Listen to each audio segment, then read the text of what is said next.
Halo teman-teman, pada kesempatan kali ini kelompok kami akan mempresentasikan hasil laporan PKM tentang implementasi cara-cara penyelesaian konflik bisnis serta tipe-tipe leadership pada UMKM di Kota Batam. Nah, kelompok kami ada Kelly, Calvin, Pandemlason, dan saya sendiri, Henry. UMKM yang kami ambil adalah nasi lemak Tanjung Batu. Nah, yang pertama itu ada latar belakang. Nah, dalam menghadapi berbagai konflik yang terjadi di dalam organisasi, nah diperlukan suatu manajemen konflik yang baik. Nah, manajemen konflik ada serangkaian proses dalam pengelolaan konflik untuk menemukan cara penyelesaian yang terbaik. Nah, proses pengambilan keputusan dalam pengelolaan konflik juga diperlukan atau diperhatikan karena gunanya menghasilkan keputusan pengelolaan serta penyelesaian konflik yang terbaik dan efektif. Selanjutnya ada gambaran usaha. UMKM yang kami ambil itu menjadikan objek dari penelitian kali ini yaitu UMKM Nasi Lemak Tanjung Batu yang bergerak di bidang kuliner. Nah, usaha ini sudah berdiri sejak tahun 1995 di kota Tanjung Batu hingga pada tahun 2016. Nah, setelah itu mereka berpindah ke lokasi Kota Batam, tepatnya yaitu Jalan Raden Patah, Balai Blok 3, nomor 19, Kota Batam. Nah, UMKM ini tidak luput dari adanya konflik. Konflik yang terjadi diperlukan pengelolaan yang tepat untuk menghasilkan keputusan yang baik dan efektif. Nah, maka dari itu dilakukan penelitian yang memiliki tujuan dan manfaat sebagai berikut. Nah, yang tujuannya itu mengetahui konflik yang terjadi pada UMKM ini dan menilai jenis kepemimpinan yang paling tepat digunakan untuk mengelola konflik yang terjadi di UMKM ini.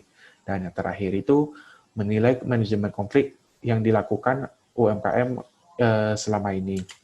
Nah, manfaat penelitian itu adalah sebagai referensi keputusan pengelolaan konflik yang tepat bagi UMKM ini. Dan satunya lagi itu menambah pengetahuan penulis dan pembaca mengenai manajemen konflik dan tipe kepemimpinan. Nah, selanjutnya akan dijelaskan oleh rekan saya. Baik, saya Calvin. Saya akan melanjutkan presentasi mengenai bab 2, yaitu landasan teori. Teori-teori yang akan dibahas pada bab ini adalah teori mengenai konflik bisnis, managing conflicts and change, jenis-jenis atau tipe pemimpin, dan pengambilan keputusan atau decision making. Teori yang pertama kali akan dibahas adalah mengenai konflik bisnis, di mana konflik bisnis adalah perselisihan mengenai tuntutan atau nilai-nilai yang ada dan berhubungan dalam suatu bisnis. Terdapat beberapa tipe dari konflik, di antaranya konflik tugas, konflik hubungan, dan konflik proses. Berikutnya ada framework dari konflik. Yang pertama ada dyadic konflik, yaitu konflik yang terjadi di antara dua orang. Berikutnya ada intragroup konflik, yaitu konflik yang terjadi di dalam suatu grup atau suatu tim. Yang ketiga intergroup konflik, yaitu konflik yang terjadi antar grup atau antar tim. Berikutnya adalah teori mengenai managing conflicts and change. Terdapat beberapa langkah untuk melakukan manajemen konflik dan perubahan. Yang pertama adalah menghindari konflik, yang kedua cobalah buat akomodasi, yang ketiga kompromi, yang keempat tangani masalah satu persatu, yang kelima adalah atur waktu konflik. Baik, berikutnya adalah jenis-jenis atau tipe pemimpin. Jenis atau tipe pemimpin pada slide ini didasarkan pada Six Emotional Leadership Style, yang di mana tipe-tipe pemimpinnya diantaranya adalah afiliatif, demokratik, commanding, pace setting, visionary, dan coaching. Visionary adalah tipe pemimpin yang bersifat memotivasi para bawahannya. Dan berikutnya ada coaching, di mana pemimpin tipe ini selalu bersifat tegas dan mendorong para bawahannya. Yang ketiga adalah afiliatif. Tipe pemimpin afiliatif adalah tipe pemimpin yang selalu membentuk keharmonisasian atau kesesuaian di dalam suatu organisasi. Dan yang keempat adalah democratic style. Nah, di mana democratic style ini pemimpinnya bersifat demokratis dan selalu mengambil pendapat-pendapat dari bawahannya. Yang kelima adalah pace setting, yang dimana pemimpin tipe ini berfokus pada performa dan tujuan dari suatu organisasi. Dan yang terakhir adalah commanding, di mana pemimpin tipe commanding ini memiliki kontrol penuh terhadap setiap unsur di dalam organisasi. Penggunaan tipe commanding ini harus diperhatikan karena sering disalahgunakan. Berikutnya adalah pengambilan keputusan atau decision making. Terdapat beberapa langkah dalam proses pengambilan keputusan. Yang pertama adalah mengidentifikasi masalah, yang kedua mendefinisikan tujuan pemecahan masalah, berikutnya membuat keputusan, yang keempat menghasilkan alternatif, yang kelima mengevaluasi solusi alternatif, berikutnya memilih keputusan yang akan dibuat, selanjutnya pengimplementasian alternatif pilihan, dan yang terakhir adalah tindak lanjut atau follow up untuk melihat bagaimana dampak dari keputusan yang sudah dibuat tadi. Terdapat beberapa alat atau teknik dalam proses pengambilan keputusan yang terbagi menjadi dua bagian besar, yaitu non-moneter dan moneter, di mana non-moneter adalah pengambilan keputusan yang tidak berhubungan dengan finansial atau keuangan suatu organisasi. Sedangkan moneter adalah keputusan yang dibuat berhubungan dengan finansial atau keuangan dari suatu organisasi. Alat atau teknik pengambilan keputusan non-moneter terbagi menjadi 6 alat atau teknik. Di antaranya diagram Pareto, diagram sebab akibat, control chart, flow chart, scatter diagram, dan statistical sampling. Dan alat atau teknik pengambilan keputusan yang moneter terbagi menjadi 4, yaitu benefit atau cash ratio, weighted scoring model, payback period yang biasa digunakan oleh investor untuk melihat kapan modal dari investor tersebut akan kembali, dan yang terakhir net present value untuk menilai pengeluaran atau pemasukan yang akan diterima di masa depan. Baik, selanjutnya akan dipresentasikan oleh rekan saya, Kelly. Yang selanjutnya metode. Yang pertama jenis penelitian. Jenis penelitian yang digunakan yaitu jenis penelitian deskriptif, yang bertujuan untuk menyajikan data nyata sosial atau tanpa manipulasi dan juga diperoleh langsung dari sumber terpercaya seperti pemilik dari UKM ini. Yang kedua, jenis data.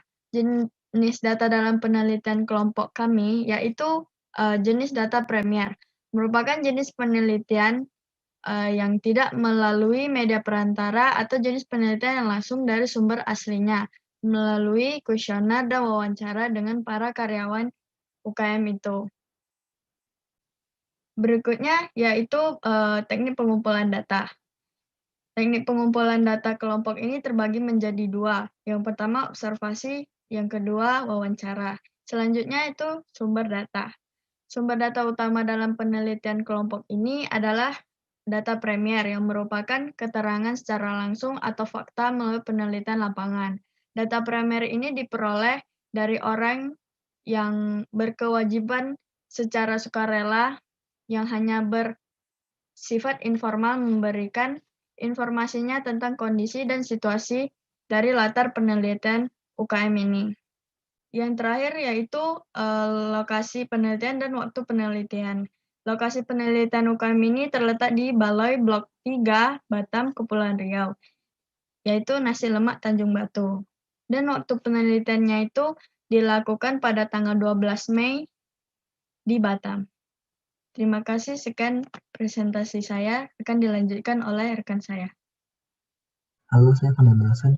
Pada bagian ini membahas tentang cara penanganan konflik yang paling efektif yang pernah terjadi di UMKM selama 3 tahun terakhir dan termasuk dalam tipe konflik apa. Nah, dalam menjalankan sebuah usaha, tidak jarang pemilik usaha harus berhadapan dengan berbagai macam konflik, dimulai dari konflik internal hingga konflik eksternal. Salah satu konflik terbesar yang dihadapi oleh Nasi Lemak Tanjung Batu pada 3 tahun belakangan merupakan konflik dengan diri sendiri atau yang biasa disebut dengan konflik intrapersonal. Konflik yang dihadapi oleh UMKM Nasi Lemak Tanjung Batu selama 3 tahun terakhir secara lebih spesifik merupakan bagian dari konflik intrapersonal, yaitu konflik pendekatan penghinaan. COVID-19 menjadi salah satu faktor terbesar yang menyebabkan konflik bagi pemilik UMKM ini. Pada akhirnya menyebabkan terjadinya banyaknya penutupan usaha dikarenakan kerugian yang terus terjadi. Hal ini tentu saja menjadikan sebuah konflik tersendiri bagi para pelaku usaha. Dampak ini juga dirasakan oleh UMKM Nasi Lemak Tanjung Batu di masa awal kepanikan COVID-19. Hal ini menyebabkan menurunnya permintaan dari pelanggan secara drastis sehingga berpengaruh terhadap omset perusahaan. Pemilik usaha harus memilih antara dua pilihan, yaitu untuk mempertahankan usaha yang sudah dijalankan selama bertahun-tahun dengan melakukan pemecatan karyawan akibat penurunan omset usahanya secara drastis, atau memutuskan untuk melanjutkan usahanya dengan mempertahankan karyawannya dan harus lebih menggencarkan pemasaran untuk meningkatkan kembali profit usaha di tengah pandemi yang melanda. Dengan adanya kasus ini, maka pemilik usaha dihadapkan dengan dua pilihan yang sama-sama menyulitkan sehingga termasuk dalam konflik intrapersonal dengan bentuk pendekatan penghinaan penindaran. Contohnya yaitu tipe kepemimpinan yang dilakukan oleh pemilik UMKM serta pro kontra terhadap gaya kepemimpinan tersebut. Berdasarkan konflik tersebut, pemilik UMKM Nasi Lemak Tanjung Batu dapat dikategorikan sebagai pemimpin afiliatif karena merupakan tipe pemimpin penyelesaian konflik dengan berdasarkan hubungan emosional. Pemilik usaha tetap memilih untuk mempertahankan usaha beserta karyawannya dan mengambil keputusan untuk menggencarkan pemasaran agar dapat menarik kembali pelanggan-pelanggannya. Alasan lain yang menjadi dasar dari dipertahankannya usaha ini adalah usaha ini merupakan usaha yang sudah dibangun sejak beberapa tahun yang lalu, yang kemudian usaha ini dibangun dan dikembangkan dengan bantuan dua pekerja atau karyawannya, sehingga pengambilan keputusan juga semata-mata karena ingin tetap menjadi lapangan pekerjaan bagi kedua karyawannya. Tipe kepemimpinan yang dimiliki oleh pemilik UMKM ini memiliki keuntungan kekurangannya sendiri. Tipe pemimpin afiliatif ini dapat menjadi pro bagi pemilik usaha karena dengan sikap kepemimpinan yang dimiliki oleh pemilik usaha, karyawan bekerja merasa senang atas keputusan yang diambil karena dianggap mementingkan karyawan serta meningkatkan keterbukaan, kepercayaan, dan loyalitas pekerjanya, sehingga dapat bekerja sama dalam pencapaian visi ataupun tujuan perusahaan. Akan tetapi, sifat kepemimpinan afiliatif yang dimiliki oleh pemilik UMKM Nasi Lemak Tanjung Batu ini juga dapat menjadi bumerang atau kontra bagi pemilik usaha itu sendiri. Dikarenakan sifat ini dapat memicu karyawan menjadi ketergantungan dengan pemilik usaha. Contohnya, apapun yang dikerjakan oleh karyawan harus atas dasar perintah pemilik usaha, dan hanya yang diperintahkan saja yang akan dilakukan. Berikut ada 3 teknik pengambilan keputusan moneter yang bisa diterapkan oleh UMKM Nasi Lemak Tanjung Batu ini. Pada tabel ini menunjukkan perhitungan benefit dan cost ratio. Berdasarkan syarat perhitungan menyatakan bahwa sebuah usaha dikatakan menguntungkan apabila nilai BCR-nya lebih dari 1. Di sini benefit diambil dari total omset per bulan dari UMKM Nasi Lemak Tanjung Batu sebesar 30 juta per bulan, yang kemudian dibagikan dengan cost merupakan beban usaha yang terdiri dari bahan baku, beban gaji, dan beban utilitas sebesar 20 juta, yang kemudian dibagikan dengan cost merupakan beban usaha yang terdiri dari bahan baku, beban gaji, dan beban utilitas sebesar 20 juta per bulan, dan menghasilkan nilai 1,5, yang artinya UMKM ini layak dan menguntungkan. Selanjutnya yaitu weight scoring model yang menunjukkan perbandingan ketiga menu dari UMKM Nasi Lemak Tanjung Batu, yang terdiri dari nasi lemak, lontong sayur, dan mie goreng, dengan 4 kriteria yaitu rasa dengan bobot 35%, lauk dengan bobot 20%, kemasan dengan bobot 15%, dan harga dengan bobot 30%. Perhitungan weight score dilakukan dengan mengalihkan bobot dengan skor. Hasil perhitungan terakhir menunjukkan secara keseluruhan nasi lemak memiliki nilai tertinggi yaitu 8,2. Dengan begitu nasi lemak menjadi menu terbaik dalam UMKM. Yang terakhir yaitu perhitungan payback period. Tabel ini menghitung jangka waktu suatu usaha mengalami balik modal hingga profit. Untuk mendapatkan hasil akhir, perhitungan dilakukan dengan mengurangi modal awal dengan cash flow per minggunya. Pada perhitungan di atas menunjukkan dengan modal awal sebesar 15 juta dan cash flow per minggunya sebesar 4.500.000, maka UMKM mengalami balik modal dan profit pada minggu keempat. Yang ketiga, penyelesaian konflik bisnis dan mengelola perubahan dengan menggunakan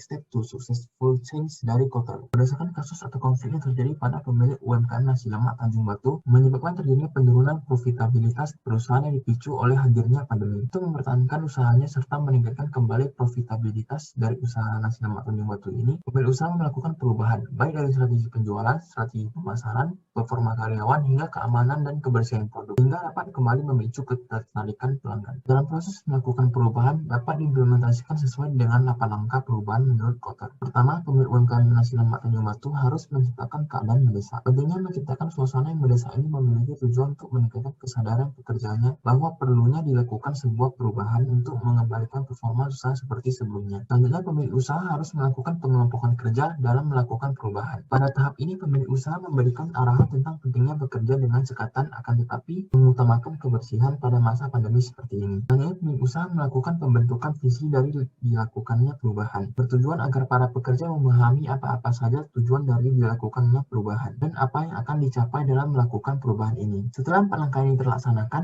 maka saatnya bagi pemilik usaha untuk mengumpulkan semua ide-ide yang akan dilakukan dalam usaha perubahan. Kemudian sudah dipastikan bahwa perubahan yang akan dilakukan tidak mendapatkan penolakan dari pihak manapun. Selanjutnya, dalam melakukan proses pengimplementasian yang baik, pemimpin harus menciptakan kemungkinan terjadinya keberhasilan jangka pendek, misalnya dengan melakukan promosi pada suatu hari tertentu dan menyebabkan peningkatan penjualan pada hari tersebut. Dan untuk menguatkan perubahan, menaikkan keberhasilan kecil maupun besar dengan tujuan meningkatkan semangat karyawan dan memotivasi karyawan untuk bekerja lebih keras lagi untuk mencapai keberhasilan yang lebih besar akibat dilakukannya perubahan. Dalam melakukan 7 langkah ini, langkah terakhir yang menjadi syarat suksesnya suatu perubahan adalah pemilik usaha Nasi Lemak Tanjung Batu harus terus-menerus mengevaluasi implementasi perubahan yang telah terjadi Tidak hanya berdasarkan pendapat pribadi, melainkan dapat dibandingkan dengan pendapat atau berdiskusi dengan karyawan-karyawan yang bekerja sama dalam membantu proses implementasi perubahan untuk mencapai visi usaha nasi lemak tersebut. Selanjutnya, kesimpulan dan saran. Dapat disimpulkan bahwa konflik yang dihadapi oleh UMKM nasi lemak Tanjung Batu dalam 3 tahun terakhir adalah dengan munculnya virus COVID-19 yang pada akhirnya berpengaruh pada penjualan produk UMKM yang semakin menurun. Konflik yang dihadapi merupakan bagian dari konflik intrapersonal dan dikategorikan sebagai konflik pendekatan penghindaran. Dikarenakan adanya konflik dengan diri sendiri pada pemilik usaha, di mana pemilik usaha dihadapkan dengan dua pilihan yang sama-sama menyulitkan. Berdasarkan hasil pengambilan keputusan dari konflik yang ada, pemilik usaha memiliki kriteria sebagai pemimpin afiliatif karena pemilik usaha mengutamakan empati terhadap sesama dan mengutamakan keharmonisan antar pemilik usaha dan karyawan. Masa pandemi juga mengharuskan pemilik usaha melakukan perubahan pada usahanya yang diakibatkan oleh perubahan kebiasaan yang terjadi pada masyarakat akibat hadirnya COVID-19 di seluruh dunia. Perubahan yang dilakukan tentu saja mengikuti langkah-langkah perubahan menurut Kotter. Dan dua saran dari kami untuk UMKM ini yaitu, meskipun pemilik usaha memiliki karakter pemimpin afiliatif yang berarti memiliki empati pada karyawan, akan tetapi pemilik usaha harus memiliki ketegasan sebagai pemimpin agar tetap diperlakukan secara hormat oleh karyawan. Dan juga kami menyarankan implementasi perubahan yang dilakukan UMKM ini dibarengi dengan kerjasama antar pemilik usaha dan karyawan agar proses perubahan berjalan dengan lancar dan sesuai dengan visi perusahaan. Sekian presentasi dari kelompok kami. Maaf jika ada salah kata. Terima kasih.